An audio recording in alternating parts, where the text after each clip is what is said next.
Kula gada obsesi setunggal tentang maulid. Tiang niku kedah seneng. Terus mboten angsal tiang Islam mboten seneng. Ora oleh kula susah. Nak kula susah jadi presiden buruk, wong trauma dadi napa? Kiai. Ayo kula pol senenge niku pol.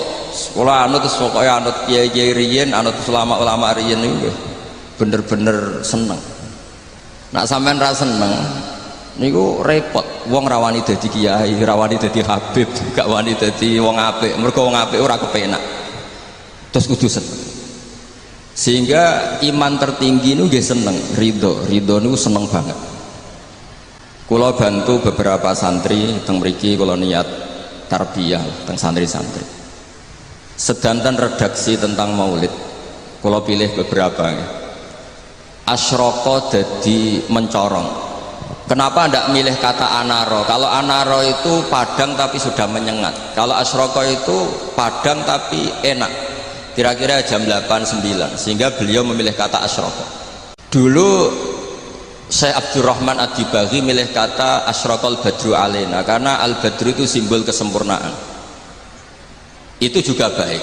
Tapi Sayyid Ali milih al-kaunu, karena yang harus senang dengan kelahiran Rasulullah SAW itu semuanya, bukan sekedar rembulan.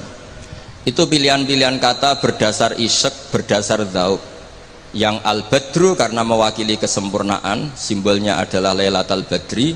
Al-kaunu mewakili hakikat bahwa hadal kaunu kulluh, orang itu harus senang.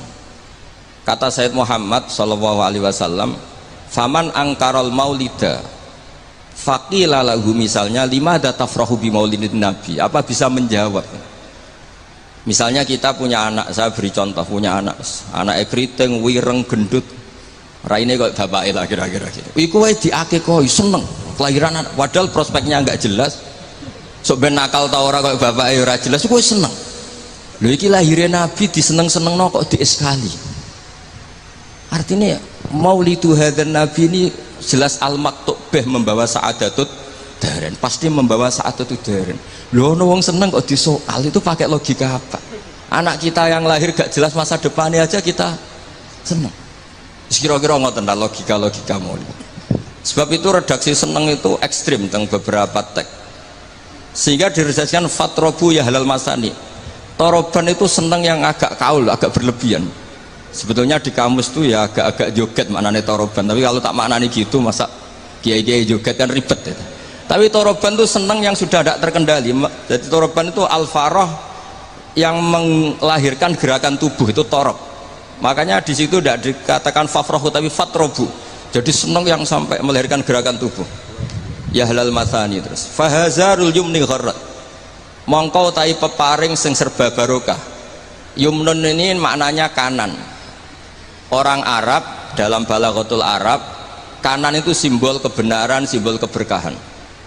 Sehingga ketika kebenaran disebut ashabul yamin, ketika salah disebut ashabus shimal. Jadi itu ibarat yang luar biasa. Fahazarul yumni, apa yang dilakukan Nabi itu semuanya berkah. Termasuk ketika Nabi milih amal yang mafdul, yang tidak afdol. Misalnya semua orang itu tawaf itu musyatan, semuanya berjalan. Teorinya al-ajru bi qadri ta'ab. Tapi Nabi itu enggak, Nabi justru tawafa raqiban. Nabi tawaf itu secara berkendara. Dan itu menjadi berkah bagi kita, karena yang tawaf pakai kursi roda karena uzur itu menjadi punya referensi, karena Nabi tawaf raqiban. Andai kan Nabi saat itu ikut masyian, maka kita bingung cari referensi bagaimana ketika kita tawaf harus berkendara. Sehingga Nabi pilihannya mafdul saja menjadi fadil, fadil menjadi afdol, semuanya berkah.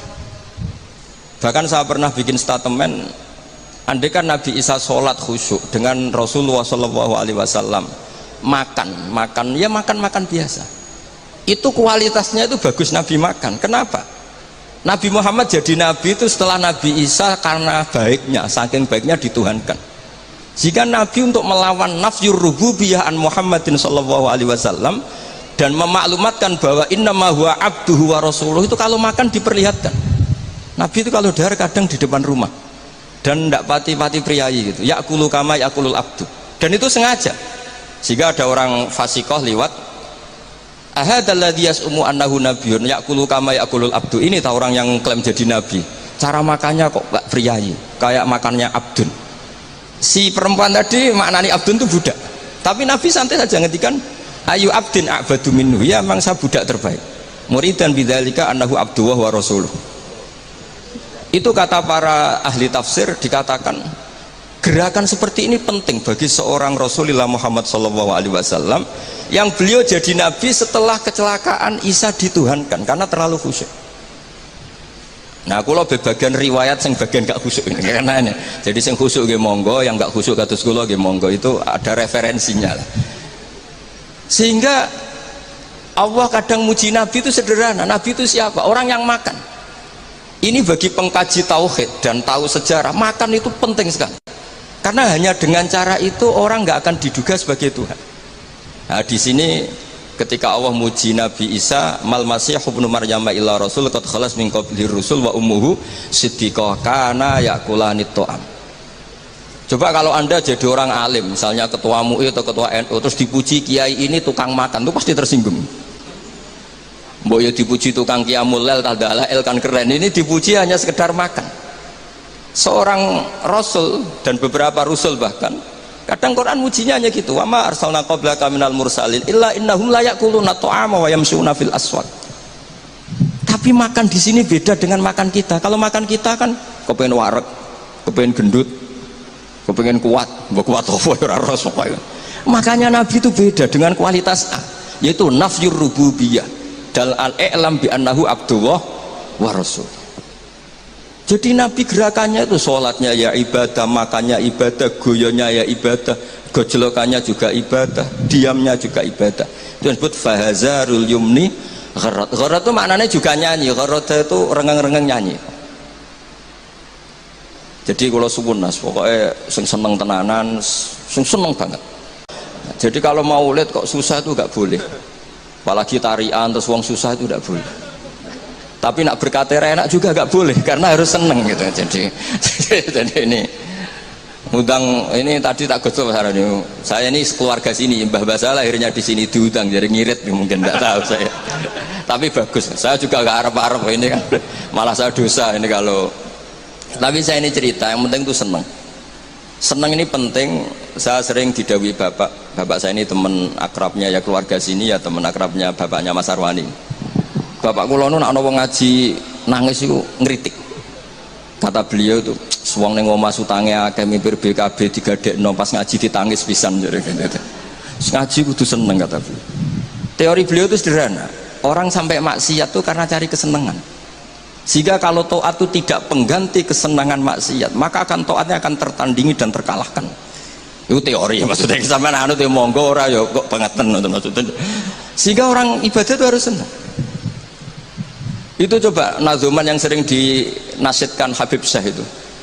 Laula kaya zinatal wujudi ma toba aisi wala wujudi wala taron namtu fi sholati. Andaikan tidak dengan ajaranmu ya Rasulullah, kita ma toba aisi, hidup kita itu tidak nyaman. Dan eksistensi kita juga agak jelas. Coba andaikan tanpa Rasulullah SAW, kita minum mengatakan ini segar, habis makan bilang ini wareg, ini sate enak. Itu al-kuffar yaquluna dzalik wal munafiq wal fusaq yaquluna dzalik. Bedanya apa coba? Tapi barokahnya tarbiyati Rasulullah sallallahu alaihi wasallam, naqulu linataqawwa alal ibadah wa nashrab linataqawwa alal ibadah. Beda sekali. Makanya Imam Ghazali kalau ngeritik itu, kalau kamu bangga bi kuwatil jima, kata Imam Ghazali kalau cerita ayam lebih kuat ketimbang Anda, 1 detik 2 detik sudah berani lagi kan? Kalau Anda bangga dengan aksratul akli, aljamus aqwa minka. Kalau bangga dengan kekuatan fisik, banteng lebih kuat timbang kue kata. Terus cerita-cerita afdalul basar, afdaliyatul basar adalah ibadahnya. Sehingga Nabi ngendikan ya sudah, nikmatnya orang mukmin itu apa? Qiyamul lail. Syarafu apa? Istighra'uhu anin nas. Nah, ini tarbiyah-tarbiyah menjadi kita bahagia. Jadi ini harus dilatih. Wala taron nam tu fi sholati. Bahasanya itu lan ora rengeng-rengeng ingsun fi sholati. Jadi sebenarnya kalau sholat itu ya disunatkan agak-agak nyanyi gitu. Saya tuh kalau sujud itu tak nikmati. Karena ketika nanti saya ketemu Allah Ta'ala, kenangan terbaik saya karena di bumi pernah sujud. Jadi sebenarnya nak disuting kabeh, mangan molo-molo ngombe rokokan itu kira-kira ya rada isen lah gitu. Tapi kalau pas syutingan pas sujud kan keren. Ya, apa mana misalnya DPR syutingan terus turu diding-diding kan gak keren itu. Jadi artinya ini katanya Habib Sewala taron 6 tuh fi sholati wala ruku'i wala sujudi. Jadi intinya harus senang. Jadi kalau suwun lah sing kiai-kiai desa kabeh kudu senang. Suwe-suwe senang. Sehingga gak jadi presiden buruk orang soleh itu ndadekno trauma susah. Nah di sini kualitas qauluhu ta'ala ala inna auliya Allahi la khaufun alaihim wa lahum yahzanun. Karena senang ini penting. Untuk jadi wali itu harus senang.